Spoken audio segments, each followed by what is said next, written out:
Hello everyone, I once again welcome you all on the YouTube channel of Ved Prep Tech Master. I hope आप लोग safe हैं अपने घर पे, ठीक है, और हेल्दी हैं बिकॉज हम लोगों को पता है कि कितना खराब टाइम इस वक्त चल रहा है। कोविड की वजह से काफ़ी ज़्यादा वर्स्ट सिचुएशन हो चुकी है। But what I will suggest you people is कि आप लोग प्लीज़ अपने घर पे रहिए और अपना ध्यान रखिए, सारे प्रिकॉशंस लीजिए और अननेसेसरी बाहर बिल्कुल मत निकलिए। What you people can do is कि पॉजिटिव रहने की कोशिश कीजिए और पढ़ने की कोशिश भी कीजिए बिकॉज एग्जाम्स तो होंगे ही। जितना आप अपने आप को इसमें इन्वेस्ट कर सकते हैं उतना करने की कोशिश कीजिए, ठीक है।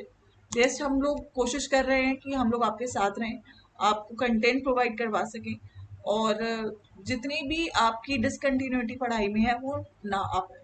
ऑलराइट, तो हमने यहाँ पे इस वीडियो में वीकली करंट अफेयर्स डिस्कस करेंगे हम लोग। पार्ट 2 है ये वीडियो का, पार्ट 1 हम लोग कर चुके हैं ऑलरेडी।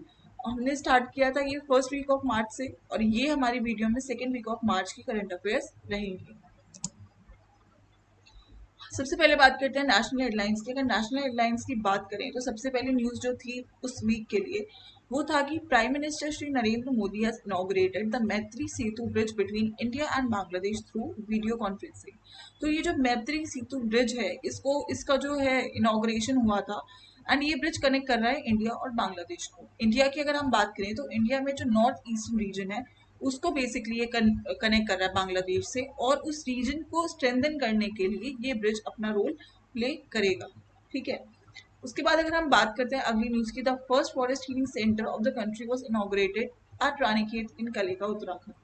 तो ये जो फॉरेस्ट हीलिंग सेंटर है ये कंट्री का फर्स्ट फॉरेस्ट हीलिंग सेंटर है और ये उत्तराखंड में इनॉग्रेट किया गया है, जिसको वहाँ की रिसर्च टीम ने फॉरेस्ट डिपार्टमेंट की उन्होंने जो फॉरेस्ट की वाइटल रिविटलाइजिंग प्रॉपर्टीज हैं या फिर जितनी भी उसकी हीलिंग प्रॉपर्टीज हैं उन सब चीज़ों को ध्यान में रखते हुए इस फॉरेस्ट हीलिंग सेंटर का डेवलपमेंट किया गया है। उसके बाद Trivendra Singh Rawat has resigned as the chief minister of Uttarakhand. Tirath Singh Rawat from BJP will be the next CM of the state. तो त्रिवेंद्र सिंह रावत जो हैं जो वहाँ के एग्जिस्टिंग सीएम थे उन्होंने रिजाइन कर दिया है और उन्होंने रिजाइन किया है एक साल पहले जब इलेक्शन ड्यू है उत्तराखंड में, ठीक है। इन्होंने 2017 में स्वॉन किया था to be the election to be the chief minister, but unfortunately इनको एक साल पहले ही रिजाइन करना पड़ा और हमारे जो नेक्स्ट सीएम होंगे स्टेट के लिए वो होंगे तीरथ सिंह रावत। उसके बाद the board of EPFO has kept the interest rate on provident fund deposits for the financial year 2020-21 at 8.5%। EPFO is employ EPFO is employers provident fund organisation, ठीक है। तो इन्होंने ये जो इंटरेस्ट रेट है 8.5% ही रखा है और ये फाइनेंशियल ईयर 2019-20 में भी सेम इंटरेस्ट रेट था और ये सेम इंटरेस्ट रेट इन्होंने रिटेन किया है इस फाइनेंशियल ईयर के लिए भी, क्योंकि आपको पता है कोविड के इतने क्राइसिस चल रहे हैं तो इस वजह से इन सब चीज़ों को ध्यान में रखते हुए इन्होंने ये इंटरेस्ट रेट इंक्रीज नहीं किया है, 8.5% ही रखा है। अगली बात करें तो इंटरनेशनल बुलेटिन, इंटरनेशनल न्यूज हमारी क्या थी। In the economic freedom index bye US heritage foundation Singapore top the global ranking followed by New Zealand and Australia while India was rank 26 among total of 40 countries, ठीक है।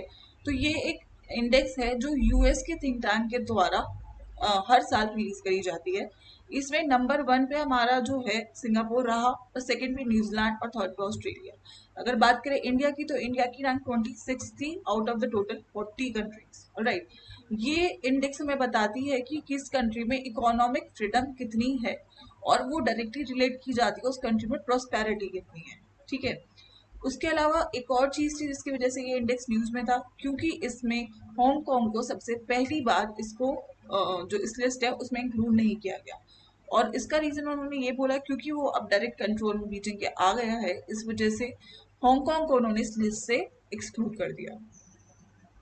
अगली बात करें तो Switzerland has voted in favour of proposal banning full facial covering including the burqa and niqab in almost all public places.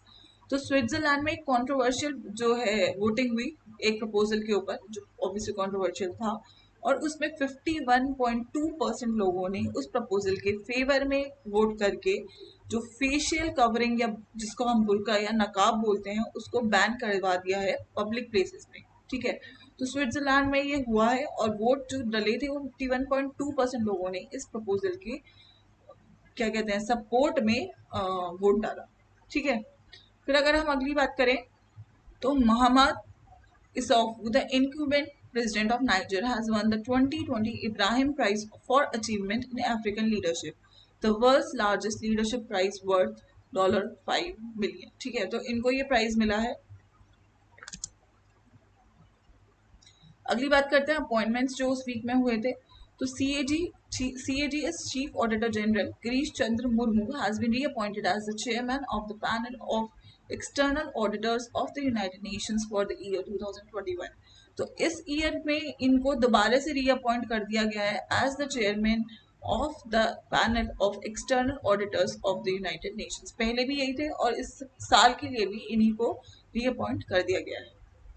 फिर अगर हम बात करें the central government has appointed doctor GP Samanta as a new chief statistician of India for a period of 2 years। तो ये हमारे जो doctor GP समांता हैं, he is the 4th chief statistician of India. ठीक है, और अगर हम बात करें इन्होंने किसको रिप्लेस किया है, तो इनसे पहले जो सर्व कर रहे थे इस पोजीशन पे वो थे छत्रपति शिवाजी नाम के पर्सन थे जो इस पोजीशन को सर्व कर रहे थे, लेकिन उनको रिप्लेस करके अब doctor GP Samanta will be the new chief statistician of India.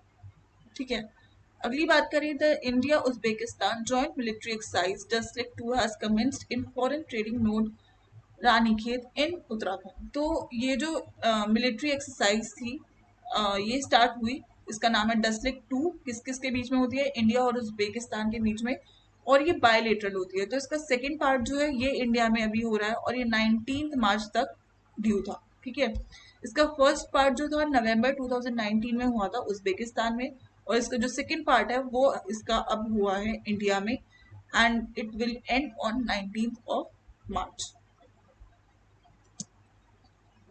अगली बात करें स्पोर्ट्स न्यूज क्या थी उस वीक के लिए, तो India's east shuttler PV Sindhu has won a silver medal in the women's single in BWF Swiss open super 300। तो PV सिंधु को सिल्वर मेडल मिला है and she was defeated by Carolina marine.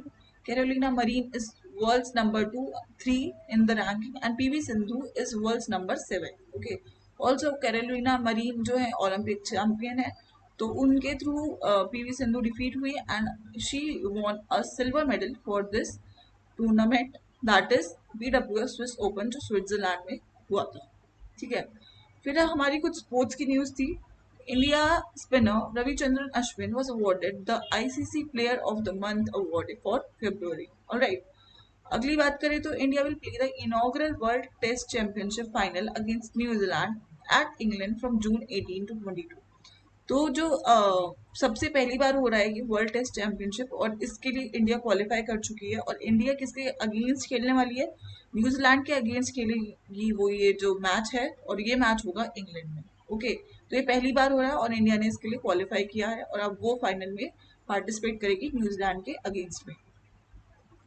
और अगर अगली बात करें तो the veteran India women cricketer Mithali Raj has completed first she is the first woman who has completed 10,000 international runs in all formats। तो इंडिया की ये फर्स्ट विमेन है, और अगर हम इंटरनेशनल लेवल पे बात करें तो she is the second women जिसने ये जो माइलस्टोन है अचीव किया है of getting 10,000 international runs in all the format. Okay, so ये हमारी स्पोर्ट्स की न्यूज़ थी। और अगर हम फाइनली बात करें साइंस एंड टेक्नोलॉजी से रिलेटेड, तो साइंस एंड टेक्नोलॉजी में इसरो ने कंप्लीट किया है development of SAR। What is SAR? SAR is a synthetic aperture radar for joint earth observation satellite mission.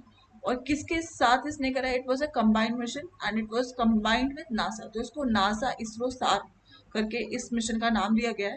तो इसरो ने नासा के साथ कंबाइन करके सिंथेटिक अपर्चर रडार की डेवलपमेंट उस वीक में कंप्लीट करी। तो साइंस और टेक्नोलॉजी में हमारी यही न्यूज़ थी। हमने उस वीक के लिए जितनी भी नेशनल न्यूज़ थी, इंटरनेशनल न्यूज़ थी, स्पोर्ट्स अपडेट था, और स्टैटिक पॉइंट ऑफ व्यू से जितने अपॉइंटमेंट्स थे and including science and technology, सारी जो हेडलाइंस है, जो सारी वर्दी न्यूज़ है जो आपके एग्जाम में आ सकती है, वो कवर करेंगे। Right, so this was all for the week of March, that is second week of March, and in the next video we will be covering the third week of March। इसके अलावा हम लोग जो rest of content है वो भी soon upload करेंगे channel पे, be it related to your reasoning, maths and soon about pedagogy also. I hope that you all will stay safe और अपना ध्यान रखेंगे इस सेशन में। अपने आपका और अपनी फैमिली को आप बहुत ज़्यादा ध्यान रखेंगे एंड सारे प्रिकॉशंस को फॉलो करते हुए अपनी पढ़ाई पे भी ध्यान देंगे। With that I like to end the video and I hope that you people stay safe and stay healthy. Thank you and have a nice day.